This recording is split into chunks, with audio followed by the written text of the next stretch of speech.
बात करेंगे मोदी सरकार के इंडिया की तरफ से कुछ ऐसे स्टेप्स लिए गए, ऐसे इकदाम किए गए कि पाकिस्तान के अंदर जो कुछ हलाकतें हुई हैं, खास तौर पर वो हलाकतें, वो लोग जो मारे गए जो कि कश्मीर के जिहाद में मुलविस थे। आप देखें, उनका हौसला देखें कि वो किस तरह they are tracking people those who have been involved in one way or the other in Kashmir के जो जहाद में इन्वॉल्व थे, वो उनको चुन चुन के पूरे पाकिस्तान से मारते हैं। और धमाके में जो भारतीय खुफिया एजेंसी रॉ एक वाइडर स्ट्रैटेजी है कि दहशतगर्दों को ख़त्म करना है, लिविंग ऑन फॉरेन सॉइल, ऐसे दहशतगर्द जो दूसरे मुल्कों में रह रहे हैं। चौथी बात यह है कि जो जिनको टारगेट किया गया दे आर मेंबर्स और एक्स मेंबर्स ऑफ लश्कर तैयबा या हिजबुल मुजाहिदीन, क्योंकि वो कश्मीर के अंदर they were the main terrorist organisations as designated by India. तो कि 2 माह के अंदर मुतादिद खालिस्तानी जो लीडर्स हैं वो हलाक हो रहे हैं, और जिनमें हरदीप सिंह, आपको याद होगा अवतार सिंह खंडा, और इसके अलावा परमजीत सिंह भी शामिल हैं। 20 अफराद का कत्ल, तो मेरे ख्याल में इससे बड़ा एक सिक्योरिटी के लिए ख़तरनाक सूरत हाल कोई हो नहीं सकती कि एक आपकी हॉस्टाइल एजेंसी जो दुश्मन मुल्क से बिलोंग करती है आपकी सरजमीन के ऊपर आकर 20 लोगों का टारगेट किलिंग के जरिए खात्मा करती है। नमस्कार दोस्तों, जय हिंद। भारत के खिलाफ गतिविधि करने वाले दुश्मनों को ढूंढ ढूंढ कर मारा जा रहा है, और भारत का ऐसा भयानक रूप देख पाकिस्तान समेत पूरी दुनिया हैरान है। अब हाल ही में एक न्यूज सामने निकल कर आई जिसमें द गार्जियन न्यूज आउटलेट ने पाकिस्तान में हुई कुछ टारगेटिंग किलिंग के लिए भारतीय खुफिया एजेंसी रॉ को दोषी करार बताया। ऐसा दावा भी किया जा रहा है कि 2020 के बाद अब तक भारत की खुफिया एजेंसी रॉ के द्वारा पाकिस्तान में करीब 20 आतंकियों को मारा जा चुका है, जो कि कहीं न कहीं भारत के खिलाफ काम करते थे। इस रिपोर्ट में बताया गया है कि कैसे भारत की खुफिया एजेंसी बहुत ही सीक्रेट तरीके से काम करती है, जिससे किसी को भी कानो कान खबर तक नहीं पहुंचती और वह अपने काम को अंजाम दे देती है। इनका कहना है कि इससे पहले भी मई 2023 में खालिस्तान कमांडो फोर्स के मुख्य परमजीत सिंह पंजवार को भारत की खुफिया एजेंसी द्वारा लाहौर में मॉर्निंग वॉक के समय गोली मारकर हत्या करवा दी गई थी। और इसके साथ ही रॉ द्वारा कनाडा, अमेरिका और ब्रिटेन जैसे देशों में भारत के खिलाफ गतिविधि करवाने वाले लोगों को मारा जा रहा है। और साथ ही इस रिपोर्ट में बताया गया है कि अब भारत की खुफिया एजेंसी रॉ का नेटवर्क इतना बढ़ चुका है कि वह पूरी दुनिया में जिसे चाहे उसे मरवा सकती है। और भारत की खुफिया एजेंसी को इतना खतरनाक और पावरफुल बनता देख पाकिस्तानी मीडिया रो रही है। खबर ये चल रही है कि गार्डियन में एक रिपोर्ट पब्लिश हुई है, और उस रिपोर्ट में ये कहा गया है कि इंडिया की तरफ से कुछ ऐसे स्टेप्स लिए गए, ऐसे इकदाम किए गए कि पाकिस्तान के अंदर जो कुछ हलाकतें हुई हैं, खास तौर पर वो हलाकतें, वो लोग जो मारे गए जो कि कश्मीर के जिहाद में मुलविस थे, और ऐसे नाम जो कुछ ऐसी तंजीमों से जुड़े हुए थे जिसके बारे में इंडिया बार बार सवाल उठाया करता था। तो इस तरह की कोई 2020 के बाद से लेकर 2024 तक 20 के करीब, 20 से ज्यादा ऐसी हलाकतें हुई हैं कि जिसके बारे में ये कहना है कुछ ऑपरेटिव्स, ना सिर्फ ये कि पाकिस्तान के कुछ इंटेलिजेंस से मुतालिका लोग, बल्कि इंडिया से भी कुछ इंटेलिजेंस से मुतालिका लोग, जो कि गार्डियन ने जिनसे पूछा यह बात की, अलेजिडली उनका ये कहना है गार्डियन का, क्योंकि उनके नाम नहीं दिए गए, तो कहना उन लोगों का ये है कि इन किलिंग्स के पीछे, पाकिस्तान के अंदर होने वाली इन हलाकतों के पीछे इंडिया है, यानी कि इंडिया घुस के मार रहा है पाकिस्तान के अंदर। तो भारत की जो जिसको राह है, वो उसके बारे में गार्डियन का ये लिखना है कि वो पाकिस्तान के अंदर ये जो हलाकतें हो रही हैं उसके हवाले से पूरा एक प्लान बनाया गया वहां पर। तो राह की साजिश, वही एक बात सामने, मतलब बार बार इसके ऊपर जो बात की जाती है काफी अरसे से।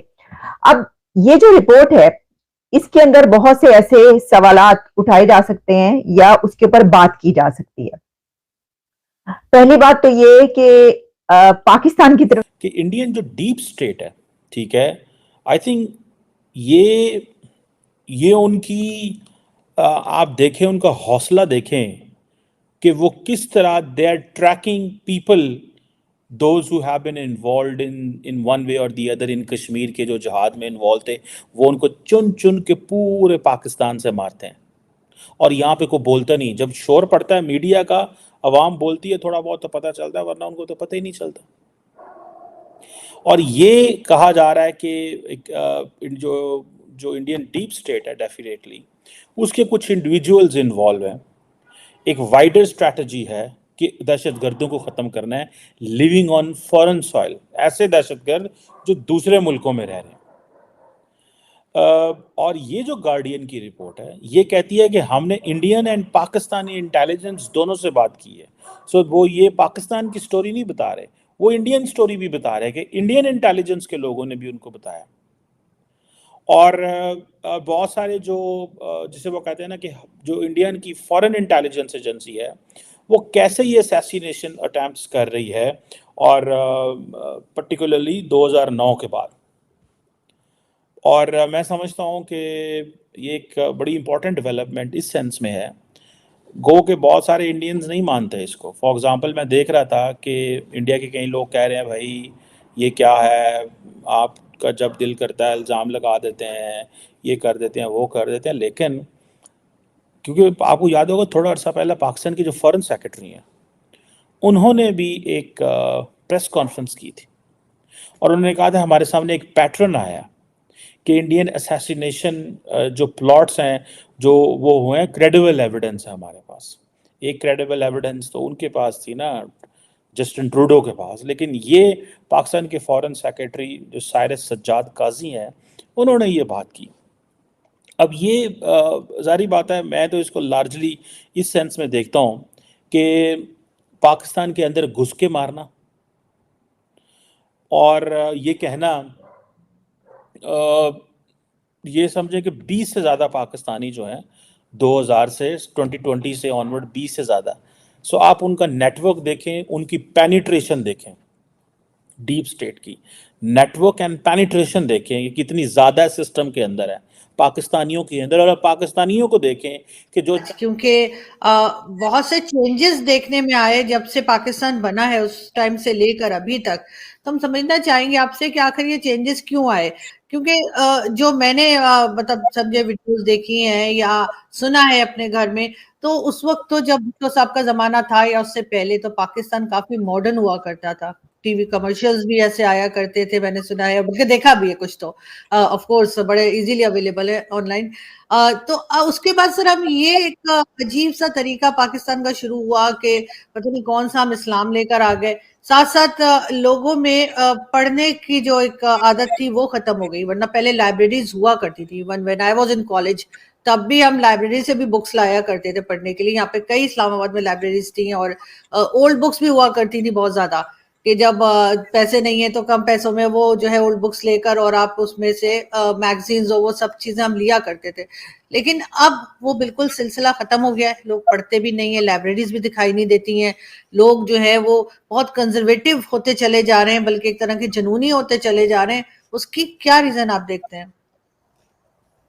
دیکھیے جی, یہ بالکل آپ نے صحیح کہا کہ ہمارے ہاں جب پاکستان بنا ہے تو اس وقت ماڈرنٹی تھی, اور یہ ضیاء الحق کے دور تک رہی, اور پھر اس دور کے سمجھ لیں کہ ضیاء الحق 88 تک رہا, تو یہ mid 80s سے یہ کام شروع ہو گیا تھا ریڈیکلائزیشن کا.